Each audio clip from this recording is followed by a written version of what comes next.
un sábado atípico para el tiempo que vivimos, porque estamos en el mes de septiembre, de noviembre, y miren cómo estamos, con campera.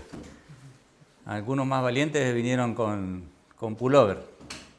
Noviembre, 8 de noviembre, día del cumpleaños de mi hija. Hoy nació, hace muchos años atrás, no recuerdo tanto, 31 años, Débora. Así que agradecidos al Señor por habernos dado 2 hijas y un varoncito que ya tiene también no sé cuántos. Yo soy terrible para los años de todo, no solamente. Apenas me acuerdo del mío.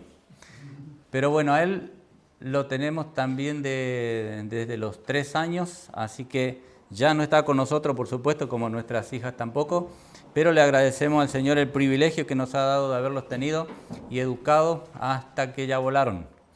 Y hoy, por la gracia del Señor, tenemos una familia bien grande, ¿no? Son todos ustedes, nuestros hijos, nuestros hermanos, nuestra madre, nuestro Padre, como dijo el Señor Jesús. Todo lo que hacen la voluntad de mi Padre, que está en los cielos, es nuestra familia. Bueno, bienvenidos todos los presentes. Tenemos una visita que viene de lejos, de unos 500 kilómetros aproximadamente. Así que bienvenido, Carlos. Un gusto tenerlo por acá. Hace ya un tiempo que veníamos charlando a ver cuándo nos podía visitar y bueno, y se dio esta oportunidad. Así que bienvenidos a nuestros hermanos que aunque hoy no estamos transmitiendo en vivo, pero sí vamos a salir seguramente a través de YouTube o de Facebook, si lo podemos pasar luego. Vamos a analizar o seguir analizando el tema que estamos tratando sobre las trompetas. Nos quedamos en la trompeta número... ¿Están seguros ustedes? Terminamos la 2 y vamos a comenzar la 3. Vamos a comenzar la 3, pero antes de eso yo quiero leerles algunas citas inspiradas como introducción. Si bien es cierto que a lo largo de estos temas que hemos estado tratando, yo le he presentado algunas citas. He traído aquí el libro Mensaje Selecto, tomo 2. He traído citas sueltas que tengo en una hoja, donde la sierva de Dios nos orienta o nos anima a tener en cuenta algunos escritos que fueron contemporáneos con ella y que el Señor guió para que no solamente eso lo tengamos ahora, sino que dice en El Otro Poder, que no lo traje aquí el libro El Otro Poder de Elena de White, que los pioneros deben, ¿qué? Hablar. Y entonces ella recomienda que lo que se escribió o lo que ellos predicaron en aquel tiempo se escribiera y hasta el fin tuviésemos esas orientaciones que lógicamente fueron inspiradas por Dios. Porque también les conté que antes de haber leído estas citas, nunca leí un libro que no haya sido del Espíritu de Profecía o la Biblia. Primero la Biblia y luego del Espíritu de Profecía, porque entendía que los hombres somos hombres, ¿no? Y todos nos podemos errar, equivocar, entonces en vez de estar leyendo cosas que no estaban inspiradas, leía el Espíritu de Profecía, la Biblia y ya.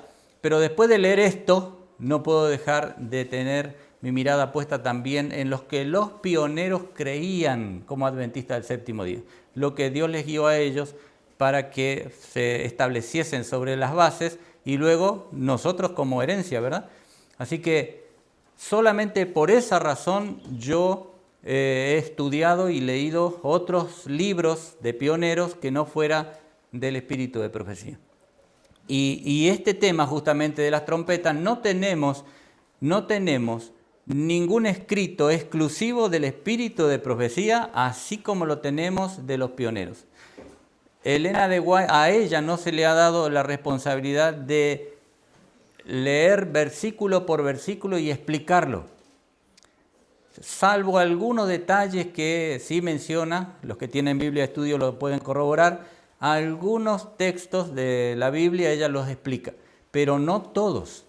Desde el 1 al final tenemos una explicación en el libro de Daniel y Apocalipsis, que sí lo estamos estudiando, que es del pastor Uriah Smith, que era contemporáneo con Elena de White, y miren, ellos lo publican hasta, no sé si lo siguen publicando hasta ahora, la Asociación Adventista, pero sí nosotros algunos volúmenes podemos tener, y algunos que no lo tienen pueden sacar fotocopia. Muy bien, para hacer como introducción quiero leerles unas citas del Espíritu de Profecía, sin antes leer 1 Timoteo 6:3. Dice la Escritura, si alguno enseña, escuchen bien esto, si alguno enseña otra cosa, ¿verdad? Y no se conforma con las sanas palabras del Señor Jesucristo y a la doctrina que es conforme a la piedad, ¿qué pasa? Está envanecido, dice acá. No sabe nada, en lo que se acerca de cuestiones y contiendas de palabras, de las cuales nacen envidia, pleito, maledicencias, malas sospechas, disputas necias de hombres corruptos de entendimiento, privados de la verdad, que toman la piedad como ¿qué? Como fuente de ganancia. Interesante, ¿verdad? El Señor dice, cuidado con esto. Pero no termina ahí. ¿Cómo termina la cita? Apártate de los tales. ¿Esto es un consejo de Dios? Sí. ¿Podemos rechazar el consejo de Dios? Sí. Podemos hacerlo, pero no debemos hacerlo. Si ustedes notan una doctrina falsa, una enseñanza falsa, ¿pueden apoyarla? Sí. ¿Pero deben apoyarla? No. Claro, por supuesto. Somos libres de libre albedrío. O sea, el Señor nos dejó libertad absoluta para decidir. Lo que querramos hacer, el Señor lo respeta, pero las consecuencias son distintas. Los que obedecen al Señor recibirán la bendición, los que no obedecen, la maldición. Así de simple. Dice aquí en el libro Primero Escrito, página 196, escuchen bien. Vi que ángeles de Dios fueron comisionados para que guardasen. Esa palabra, subráyenla en su mente. Para que guardasen con cuidado especial las verdades sagradas e importantes que habían de servir como ancla a los discípulos de Cristo durante toda generación. Si el Señor guardó su palabra porque así estaba en su sabiduría y en su providencia, enviando a los ángeles para que lo hiciesen, entonces nosotros debemos decir, gracias Señor, amén Señor, y anclarnos ahí y no andar volando por aquí y por allá con teorías y cosas sacadas de la cabeza del hombre. Lo que Dios dijo es lo que permanecerá. Lo que está escrito es lo que vale. Lo otro, lo que nosotros podemos llegar a imaginar, eso no tiene valor delante de Dios. Puede tener un valor humano, para mí sí, pero para Dios no lo tiene. Porque ya para eso Él se encargó específicamente de dejarnos lo necesario para que podamos entrar por las puertas sagradas. Y escuchen esta otra, esto está en Maranata, página 190. Antes que ocurran los acontecimientos finales de la obra de la apostasía, habrá una gran confusión en lo que concierne a la fe. O sea que antes de llegar a la eternidad, momentos antes, va a haber una gran confusión con respecto a lo que creemos. ¿Cómo es posible eso? ¿Tenían esta confusión nuestros hermanos de antaño, los pioneros nuestros? ¿Tenían este problema cuando el Señor los estableció como iglesia? ¿Se establecieron los pilares? ¿Se estableció la fe? Claro que sí. Y de eso no podemos salirnos. Pero el Señor nos advirtió, miren que cuidado, antes que llegue el día final, va a haber gran confusión con respecto a la fe. No habrá conceptos claros y definidos con respecto al misterio de la divinidad. Miren si esto no está pasando ahora. Ya estaba escrito que iba a pasar y nosotros estamos viviendo sobre esos pasos. No habría conceptos claros y definidos con respecto a la divinidad. Una verdad tras otra irá corrompiéndose. No es una sola. Una verdad tras otra se corromperá. Entonces, nosotros estamos en peligro, hermanos. Estamos en peligro a menos que hagamos lo que Dios nos está dirigiendo a hacer. Y tengamos cuidado, porque estamos ya a pasar a la eternidad y sin embargo el diablo, como un león rugiente, está tratando de devorarnos. En el futuro surgirán engaños de toda clase y necesitamos tierra firme para nuestros pies. Necesitamos sólidas columnas para el edificio. De paso, ¿cuántas columnas tenemos nosotros como pueblo? 7. ¿Las recuerdan? ¿Cuáles son las 7? Las 7 que podemos corroborar o comprobar con el espíritu de profecía. ¿Se acuerdan ustedes cuáles son? ¿Esa? ¿Cuál es? Miren, yo las tengo aquí. Si quieren las leemos un momento. Solamente como introducción a lo que nos vamos a dedicar un momento después. Esto está en Evento de los Últimos Días, página 45. Vamos a ir detallándolas un momento.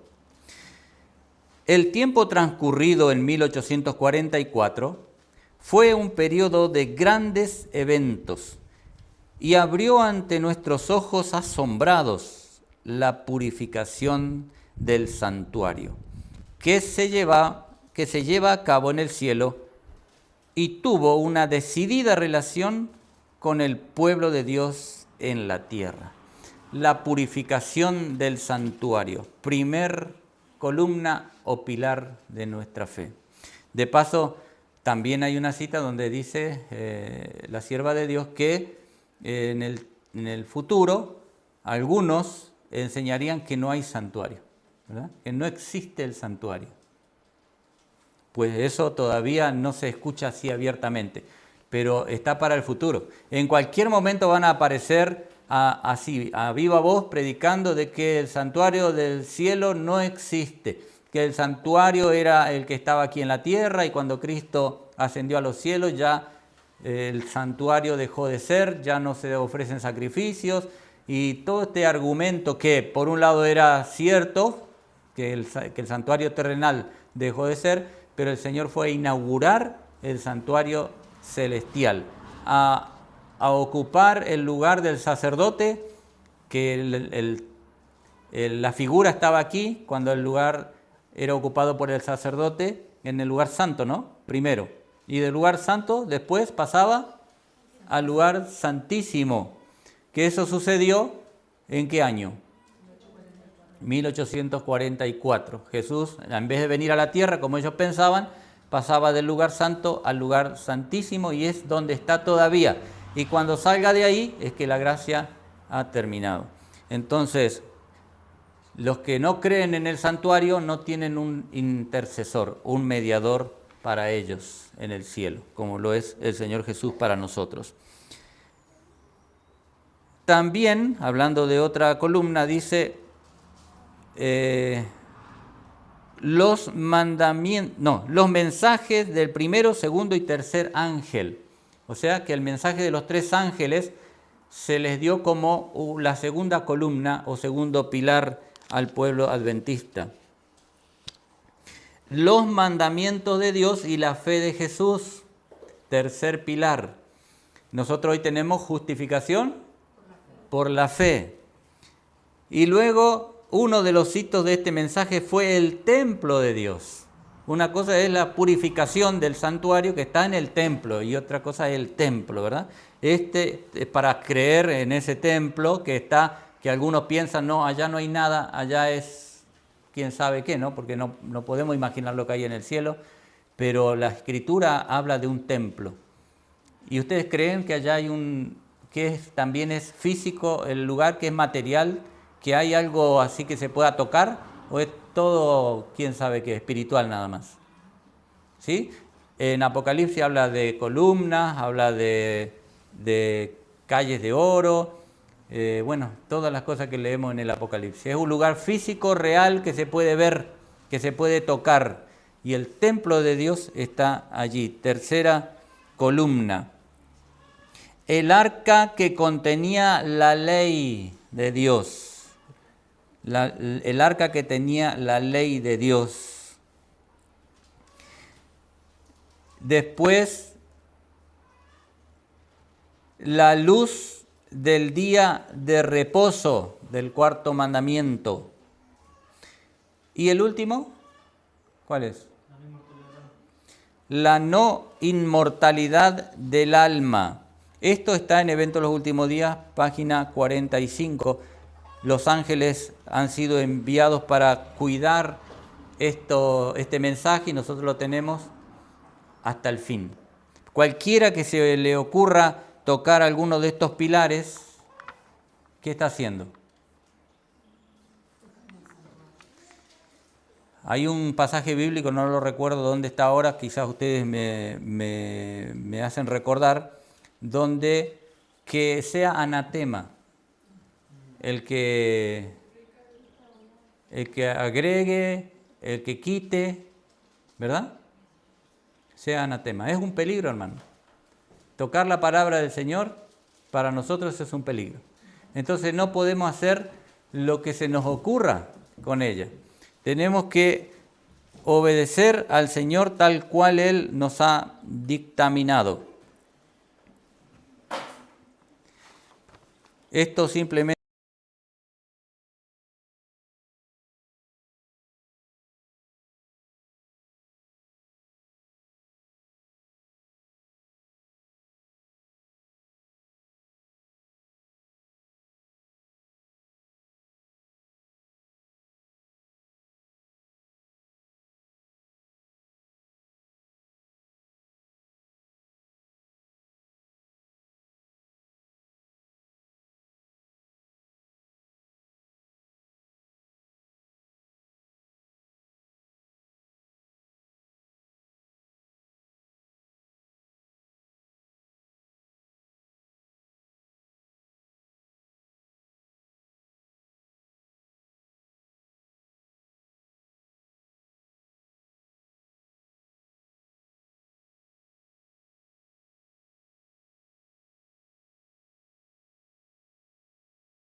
Y entonces se lo leo, hablando de esta trompeta.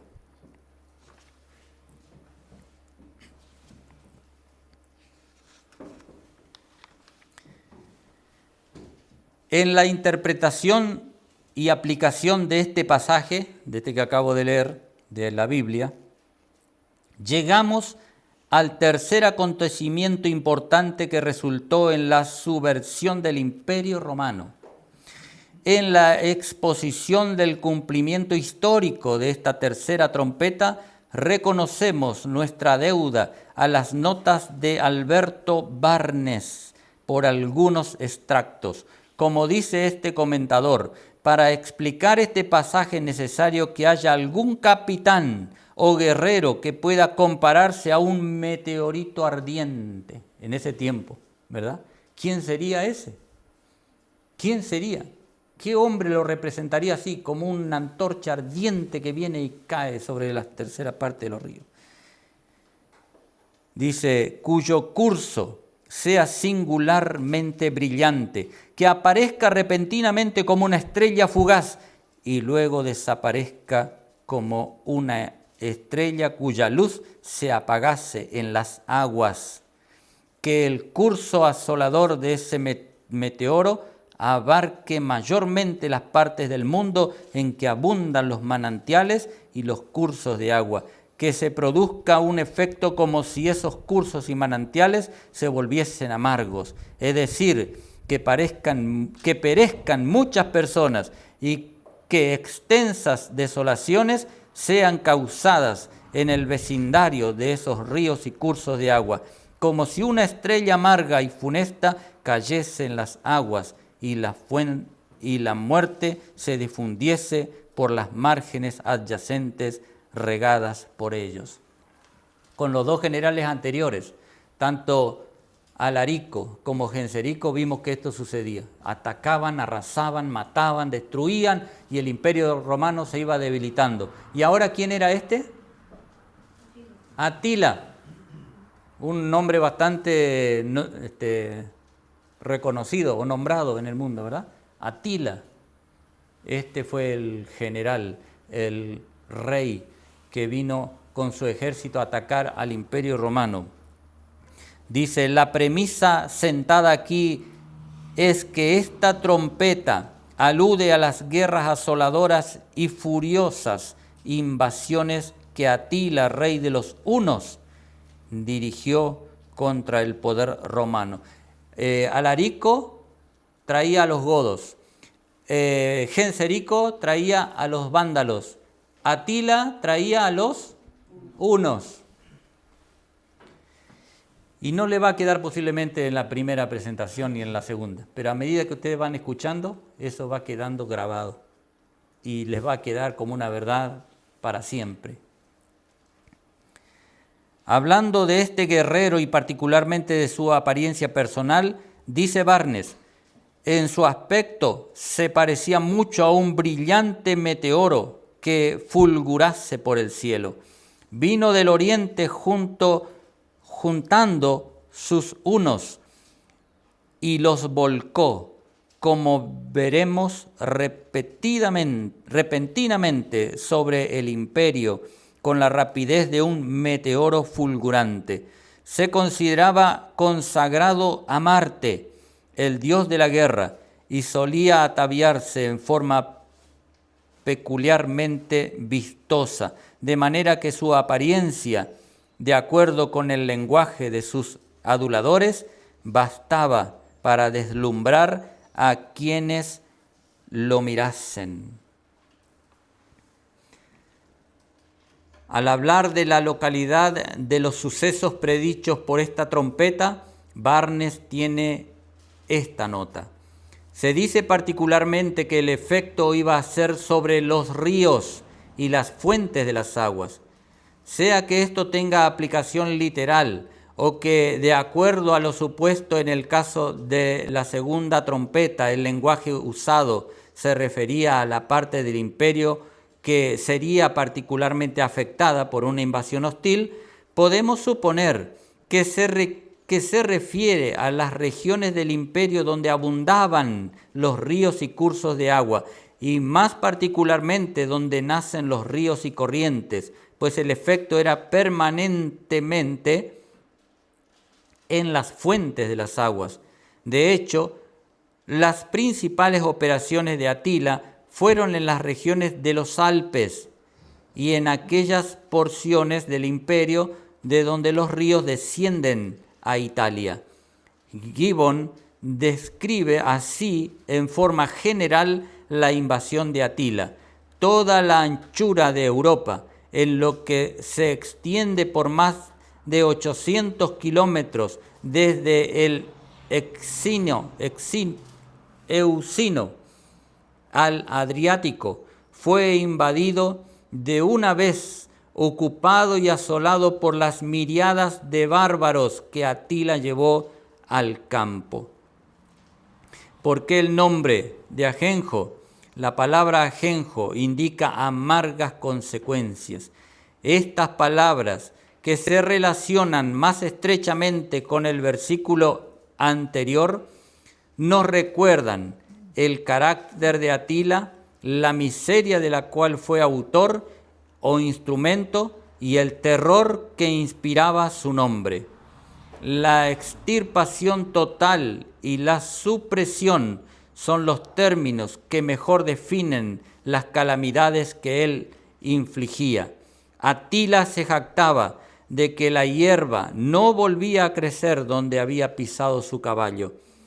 El azote de Dios fue el nombre que se le atribuyó y lo insertó entre sus títulos reales. Fue el azote de sus enemigos y el terror del mundo. El emperador occidental, el Senado y el pueblo de Roma, con humildad y temor, procuraron aplacar la ira de Atila.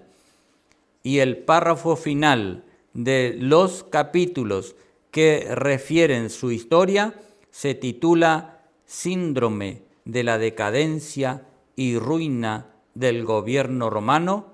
El nombre de la estrella era Ajenjo. Aquí tenemos la explicación histórica de la trompeta número 3. Un rey con su ejército que vuelve a atacar al poder romano y lo debilita, al punto de que después con humildad y reverencia tratan de aplacar a este hombre porque era terrible. Así como lo decía la profecía, vendría como una gran estrella y amargo sería el paso por donde él pasaba. Tremenda fue la situación, pero ¿por qué nosotros no podemos dar una aplicación futura a esto? ¿Por qué? Las trompetas tienen doble cumplimiento. Ahora no así como la acabamos de leer simbólicamente, que representaba una estrella, un hombre, que representaba la tarea que iba a estar haciendo, la desolación que iba a causar su paso por el Imperio Romano. ¿Por qué no podemos darle una aplicación literal a esto si la leemos ahora así? ¿Por qué creen ustedes que sí o por qué creen que no? Puedo darles este momento para que ustedes puedan decir lo que piensan. ¿Se le puede dar una aplicación literal a este texto que leímos o a todos los otros que vamos leyendo antes y lo que queda todavía? ¿Se puede? Lo que pasa es que a las personas que le dan la interpretación, la doble aplicación, utilizan una cita del Espíritu de Profecía, Ajá. que es trompeta tras trompeta sonará en el futuro. Y esa cita no corresponde para el tiempo de la gracia, como se adjudica, así que las trompetas serían juicios con misericordia que están entre la ley dominical y el final de la gracia, el nuevo cumplimiento. Y la cita esa que se utiliza no corresponde a ese periodo, sino al periodo después de la gracia, cuando Cristo sale del santuario y está la batalla del Armagedón. Entonces el contexto de esa cita habla de la batalla del Armagedón, no de un tiempo donde hay gracia todavía. Por eso no se lo puede aplicar para hacer una interpretación doble de las trompetas. Esa cita no le corresponde para eso.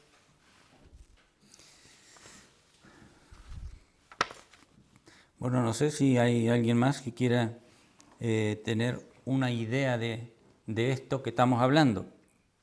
¿Por qué no se puede aplicar literalmente para el futuro Apocalipsis 8, 9 y 11? Porque ahí están las 7 trompetas, en el capítulo 8, en el capítulo 9 y en el capítulo 11.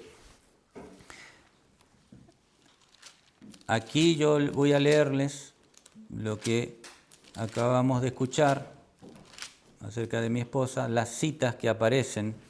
Primero, en Eventos de los Últimos Días aparece una de ellas.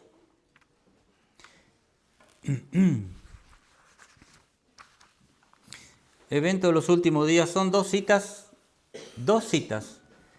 que se pueden presentar como la posibilidad de que en el futuro estas trompetas se apliquen literalmente. Digo, se puede utilizar, y después les voy a volver a preguntar, ¿se debe?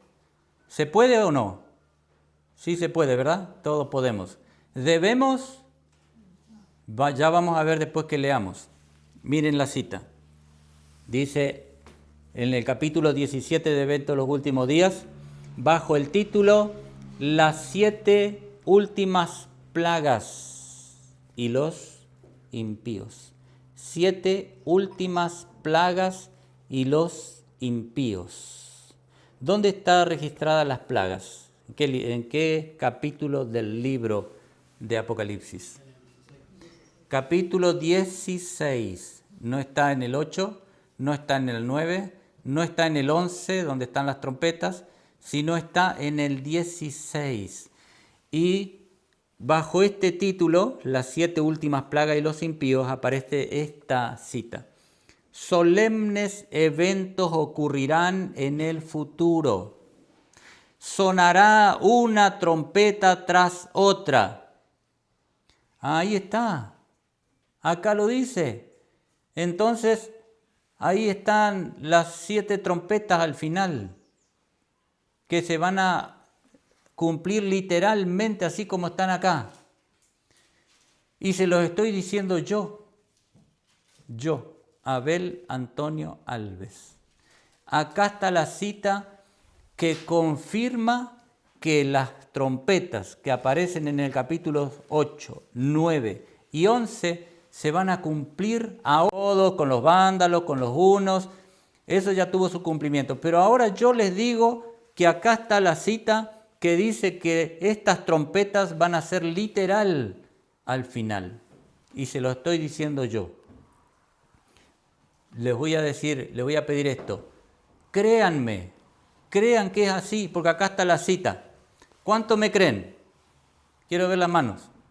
1, 2, 3, 4, 5, 6.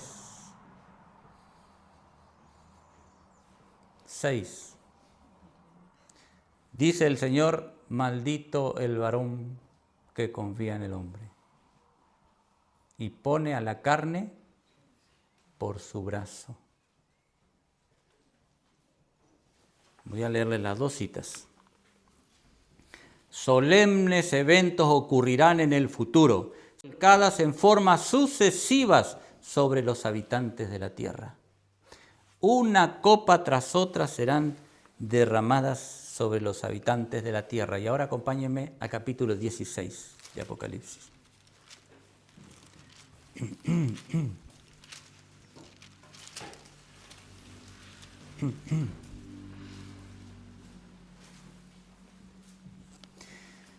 El versículo 1 dice, y oí una gran voz que decía desde el templo a los 7 ángeles, id y derramad las copas de la ira de Dios sobre la tierra. ¿Se refiere al pasaje que les acabo de leer en Eventos de los Últimos Días? Sí. ¿Por qué sí y por qué no? El versículo 2, y fue el primero y derramó su copa sobre la tierra. Y vino una pestilente y maligna úlcera sobre los hombres que tenían la marca de la bestia y que adoraban su imagen. El segundo ángel derramó su copa sobre el mar, y éste se convirtió en sangre como de muerto, y murió todo ser viviente en el mar. El tercer ángel derramó su copa sobre los ríos y sobre la fuente de las aguas, y se tornaron en sangre. No hay más tiempo de gracia. Esas plagas son derramadas fuera de la gracia. Y ojo que no estamos estudiando las plagas en este momento, ni las copas de la ira. Solamente estoy llevándolos al contexto de la cita que les acabo de leer en Evento de los Últimos Días, en la página 240. En el futuro, sonará una trompeta tras otra, una copa tras otra serán volcadas en forma sucesiva sobre los habitantes de la tierra. El contexto de esto es Apocalipsis 16. Y miren la otra cita que habla acerca de las trompetas, que son las dos que se utilizan, las de Evento de los Últimos Días y la de la Biblia de estudio. El poder del Espíritu Santo debe estar sobre nosotros, y el capitán de la hueste del Señor estará a la cabeza de los ángeles del cielo para dirigir la batalla. Aún ocurrirán sucesos solemnes. Una trompeta tras otra resonará, copa tras copa se derramará sobre los habitantes de la tierra, sobrevenir sobre nosotros. Ahí están las dos citas. Y yo les preguntaba hace un momento, ¿creen ustedes que estas dos citas confirman el cumplimiento literal de Apocalipsis 8, 9 y 11? ¿Sí o no? ¿Cuántos creen que sí? En esa cita, un poquito antes de la misma cita que leíste recién. Sí, la leo. Un poquito antes de Para no avanzar un poquito, si no era la pregunta, pero bueno, ya la leemos. Acá está la explicación, hermanos. Aquí dice claramente para qué tiempo está declarado copa. Y también de la cita de Elena de White, tanto aquí en Evento de los Últimos Días, porque está hablando como título las 7 últimas plagas. 7 últimas plagas. Apocalipsis 16 habla acerca del derramamiento de las copas de la ira. Y ahora, la cita trompeta tras trompeta sonará, está puesta ahí. en ese contexto, escuchen, del capítulo que tienen Biblia Estudio me pueden seguir porque ahí está. Apocalipsis 16, del 13 al 16, en el tercer párrafo dice, el último conflicto, leo antes, toda forma de mal se lanzará a una intensa actividad. Malos ángeles unen su poder con hombres y son experimentados en las mejores artes de engañar y de combatir, y como se han fortalecido durante siglos, no se rendirán en el último conflicto sin una lucha desesperada. Todo el mundo estará de un lado o del otro. La batalla del Armagedón se peleará, y ese día no debe hallar a ninguno de nosotros durmiendo. Debemos estar bien despiertos como vírgenes prudentes que tenemos aceite en nuestras vasijas con nuestras lámparas. El poder del Espíritu Santo debe estar sobre nosotros, y el capitán de la hueste del Señor estará a la cabeza de los ángeles del cielo para dirigir la batalla. Aún ocurrirán sucesos solemnes. Una trompeta tras otra resonará, copas tras copas se derramará sobre los habitantes de la tierra. ¿Cuál es el contexto? El Armagedón. El Armagedón. El contexto del Armagedón, ¿es antes o después de que cierre la gracia? Cierre de la gracia, ¿verdad? Las cosas que van a suceder dice que son solemnes, tremendas. ¿Les parecen a ustedes que sí o que no cuando leo el versículo 2? Y fue el primero y derramó su copa sobre la tierra y vino una pestilente y maligna úlcera sobre los hombres que tenían la marca de la bestia y que adoraban su imagen. ¿Esto va a ser literal o es un símbolo? Literal, hermanos. Esto es lo que va a pasar. Son cosas terribles. Cada una de las copas son terribles. No necesitamos aplicar ni Apocalipsis 8, ni 9, ni el 11 para decir cosas terribles que van a pasar en el futuro. Porque sabe la gente las cosas terribles que van a pasar en el futuro. Tenemos Apocalipsis 16 con las copas de la ira, donde Elena de White a través del de evento de los últimos días lo recalca, y también la cita que aparece en el mismo capítulo 16 de Apocalipsis. Esas son las cosas que van a aparecer en el futuro, que son terribles, solemnes acontecimientos, copa tras copa serán derramadas, trompeta tras trompeta sonará, porque son juicios de Dios a los impíos. Esas son las cosas que están por delante, que debemos mostrar a la gente, a los hermanos, porque está así, pero no las trompetas pasadas, porque son solamente símbolos de algo que ya pasó y que no volverá, salvo, ¿cuál? Que todavía no pasó. La séptima trompeta. Está en cumplimiento hasta que termine. ¿La sexta cuándo se cumplió? ¿Con qué evento? Con la caída del Imperio Otomano, no llegamos todavía. La sexta sonó en 1844 con la caída del poder otomano, que pide, en el 40, que pide a los cristianos, por favor, auxilio, porque ellos eran terribles, ¿verdad? Los otomanos. De paso, ¿de dónde vienen los otomanos? ¿De qué nacionalidad? Musulmanes, árabes, musulmanes. Contra el cristianismo totalmente, y ahora ellos van a pedir auxilio ahí. Bueno, todo eso está en el pasado. Y Elena de White en el conflicto de los siglos dice que eso se cumplió literalmente porque había un hombre que lo había escrito con puño y letra y dijo tal fecha, en tal hora, esto va a suceder. ¿Se acuerdan quién fue? Josías Lich. Él lo puso con letra y con puño y letra el día, la hora, como lo dice el Apocalipsis. Y se cumplió literalmente. La sexta terminará en la venida de Cristo. Esa trompeta no ha terminado. Esa trompeta está en funcionamiento. Y ahora lo que queda para el futuro son las copas de ira o las plagas que han de venir en esta tierra y que va a ser terrible, hermano. No le va a tocar al cristiano esto. Esto es para los impíos, porque la gracia ya terminó. Ellos aceptaron la marca de la bestia y les caerán las 7 postreras plagas. El pueblo de Dios está libre de esto.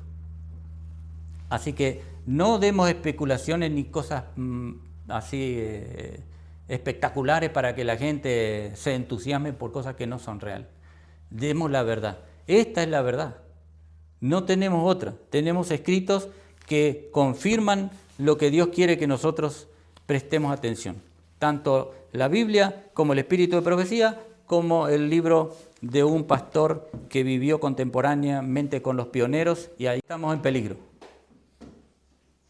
Si permanecemos en la plataforma esta, estamos seguros. Perdón, hay una mano hace rato ya. Sí, los ángeles que se ponían a tocar, ¿en qué lugar estaban? ¿Las últimas? En el lugar santo. No. Cosas que pasaron. Claro, eso, pero en las trompetas 7.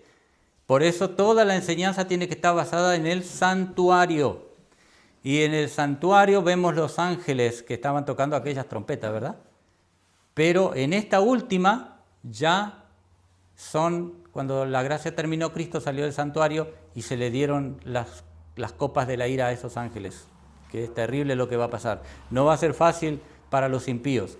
Va a ser terrible. Para el cristianismo tenemos otras pruebas, ¿verdad? Y posiblemente hasta la muerte. No lo sabemos. ¿A quién le tocará?